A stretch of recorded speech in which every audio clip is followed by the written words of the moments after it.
Hey guys, DM Scotty, great to have you with me. Today I want to talk about embellishments to your tiles.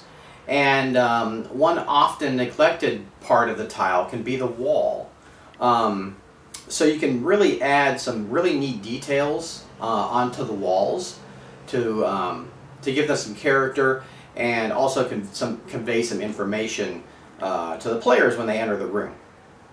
But still keep it on the 2.5D level without adding the more 3D elements.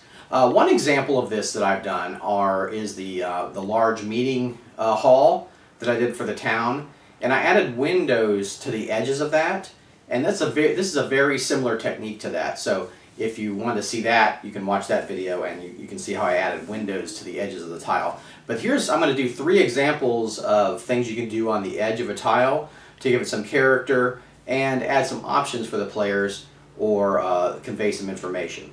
So let's go to the table and I'll show you those tiles.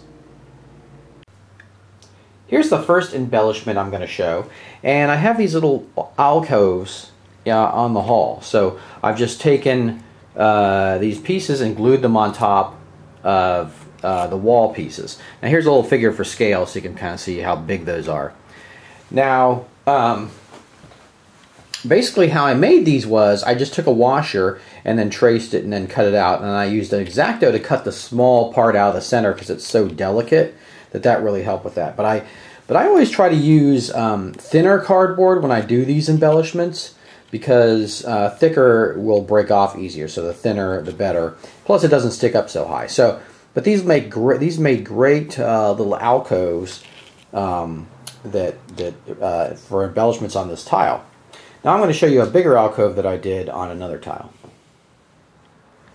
So here we have a little figure for scale, and this is the larger alcove. I used a larger washer and just traced it, and then I cut out the center with the X-Acto, just like I did the smaller one. And I used the thin cardboard, and then just glued it right on top of the wall there. So there we go. That's an easy way to make alcoves. And let's go to the next part, and I'll show you what else you can do. Now on this tile, I have the corner of a tower. And you can see I have a little embellishment here, and this is meant to simulate like an arrow slit or a ballistera, which is essentially a fortification where people can shoot arrows or bolts out of. And it was very simple to make. I just took the thin cardboard, cut it the same width as the wall here, and then just cut out an angle piece out of it, and then just colored the slit part black to make it easily visible, and that's all there is to it. So that's a great way to make kind of arrow slits for your towers.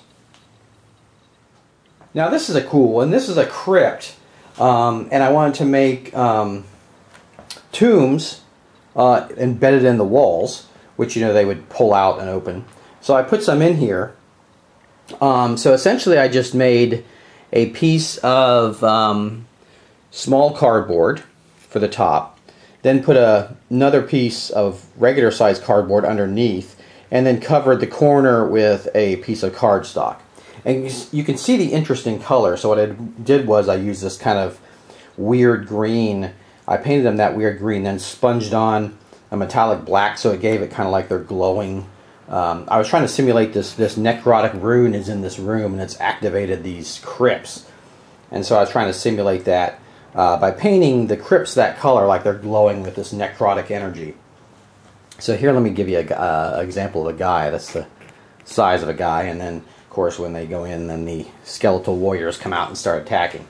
So that's a neat way. Another neat way you can add embellishments to the walls of your tiles without adding total 3D elements.